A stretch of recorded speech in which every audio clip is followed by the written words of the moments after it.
ほっ、あなたの潜在能力を目覚めさせましょう。今日は潜在能力の活用方法について解説をします。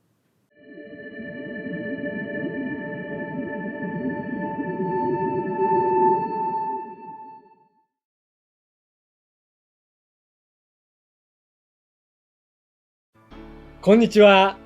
マハリス総合教育研究所群馬オフィスで超越瞑想を教えている森正恵です。今日は潜在力の目覚めという話をします。今まで話をしてきた内容と同じなんですが、超越瞑想の仕組みについて聞いたことがないとか、ちょっと難しいと思っている人向けです。今日の内容は、超越瞑想の本の339ページ、ここの後半あたりです。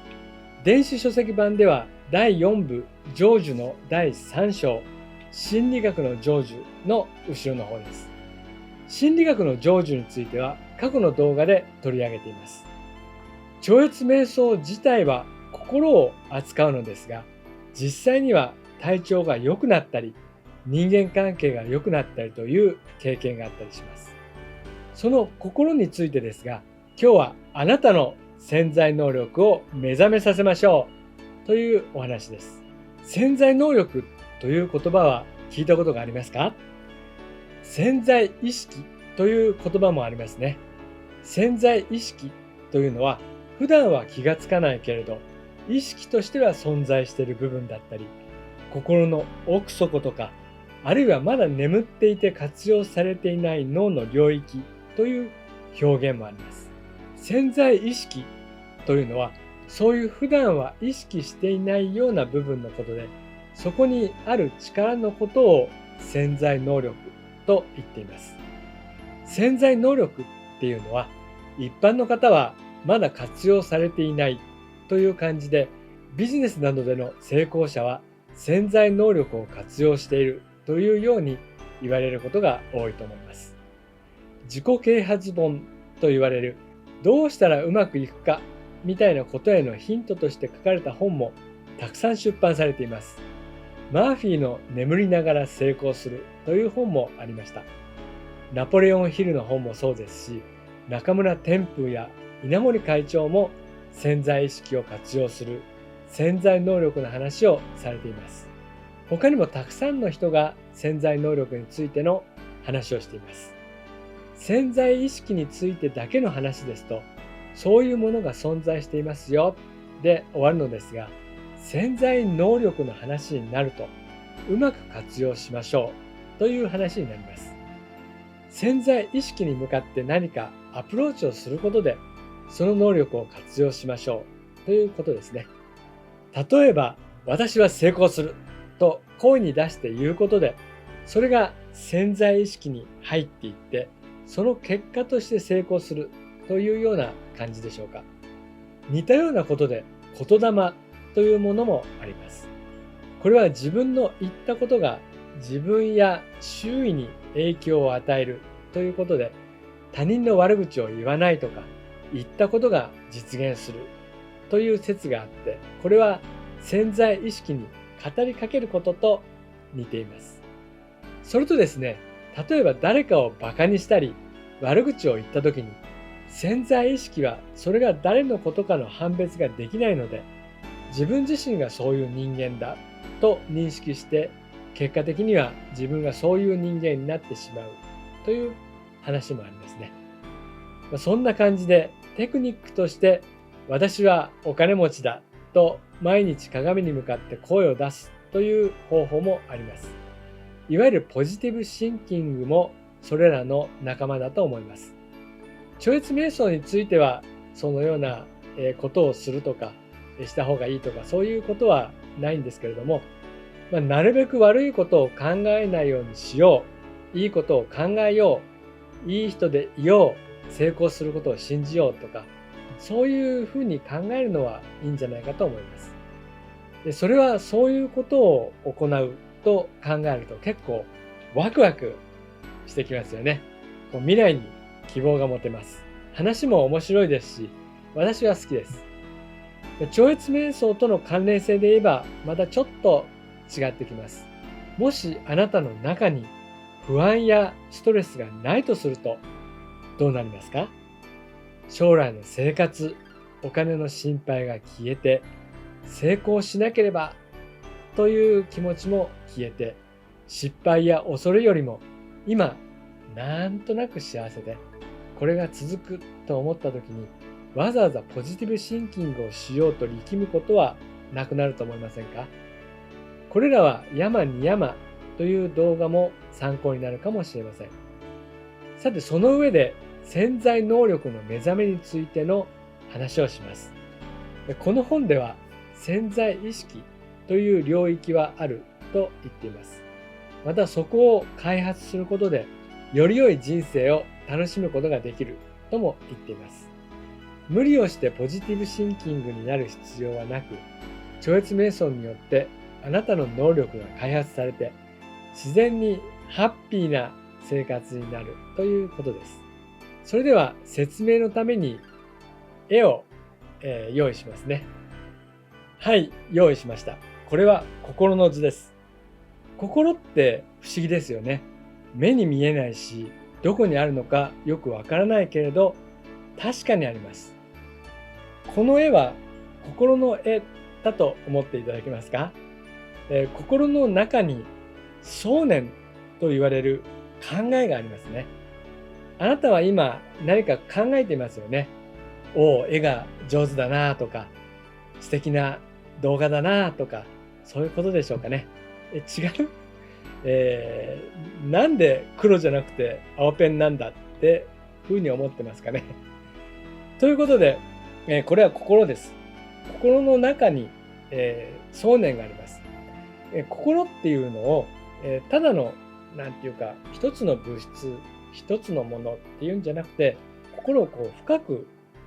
深さがあるっていうことを表している図です。それでこれはあくまでも例え話です。概念ですね。心にこう枠があるのかどうかも分かりませんし、こう奥行きがあるのかも分かりません。ただこうやって例え話で解説しています。心の中には考えがあります。普段は何かを考えているときは心を全部使っていると考えますよね。心イコール考えです。しかし心は感覚的なものも扱います。例えばここを手でつねってみますと痛いって思うんですが、これはまず感覚を察知します。そしてその感覚を痛いと表現します。痛いっていうのを感じるのは脳ですね。脳で処理しているものは他には味覚や聴覚、視覚もあります。この香りなんだろう、いい感じというのは感覚を表現しています。食べ物のレポートが上手な人はこの感覚を表す言葉をたくさん知っている人ですね。こういう考えとして認識していないけれど脳で処理している部分を含めて潜在意識と呼んでいます。この図で言うと普段考えているのがこの領域、そして心の奥底に潜在意識という言葉で認識している部分があるということです。で、これを海に例えて話をしています。超越瞑想というのはこの海に潜る方法です。人形をちょっと作ってみました。これと同じですね。親子なのか兄弟なのかわかんないですけど、海で泳いでます。で、ここからこう潜るんですけど、なかなかうまく潜れないですね。で、通常はこう抵抗があって戻されてしまいます。あるいは人間ですと浮力があるんでね、なかなか深くは潜れないっていうことなんですけれども、超越瞑想のテクニックっていうのは自然にこう奥深くまで潜ることができる。スーッと入っていく。これが超越瞑想の仕組みなんですけれども、この心の中に深く潜っていくっていうことを毎日繰り返します。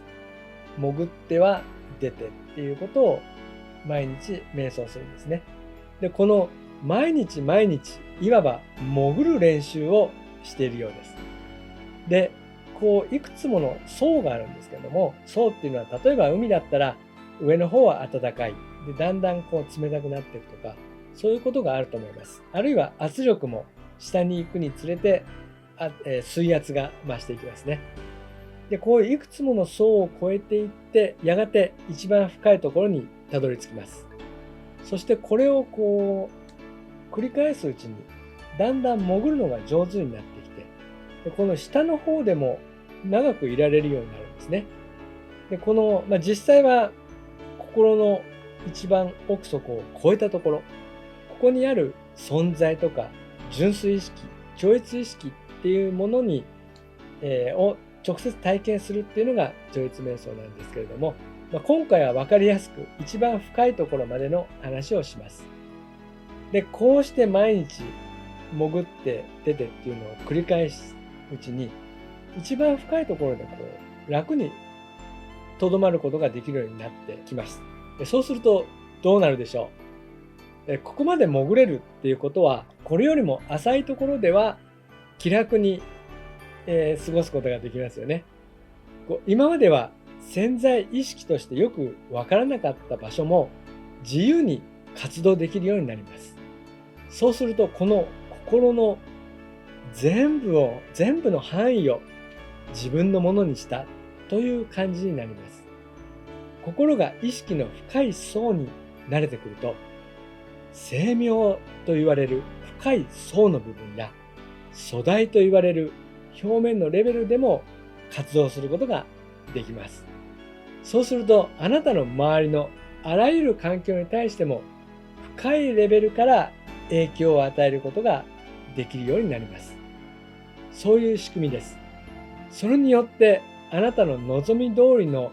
有利な結果を引き出すことができます。それはあなたが世界を支配する扉が開いたようなものです。すべてが思い通りっていうとなんとなく悪い人が支配するイメージかもしれませんが、自然や環境と調和して平和的で美しい生活が広がっていくというイメージです。この世の中は本来は調和的で幸福です。そういう感覚と調和していくとき、それはいわゆる潜在能力の目覚めと言われます。これは毎日の超越瞑想の実践で自然に到達できるものです。この動画の冒頭で紹介した潜在能力を開発するテクニックが世の中にはたくさんありますが、それらはどれも表面的な意識の部分を活用してなんとか深いレベルの意識を動かそうとする、そういうものです。また表面レベルからのアプローチはそれほど強い力はありません。表面の弱い力からアプローチするのではなく、直接この深いレベルに行ってそこの力を利用して全てのものを動かしていく。それが超越瞑想のテクニックです。潜在能力を目覚めさせる直接的なテクニックの紹介ではなくて、超越瞑想はいいですよという内容の動画ですが、この仕組みを理解していただければと思って動画を作りました。本日は以上です。お分かりいただけましたでしょうか。もしよければチャンネル登録やいいねをしていただけると嬉しいです。この動画を見て超越瞑想に興味を持たれた方は、ぜひお近くの瞑想センターで行われている瞑想の説明会にご参加していただければと思います。今日もご視聴いただき感謝いたします。一緒に、はい、ありがとうございます。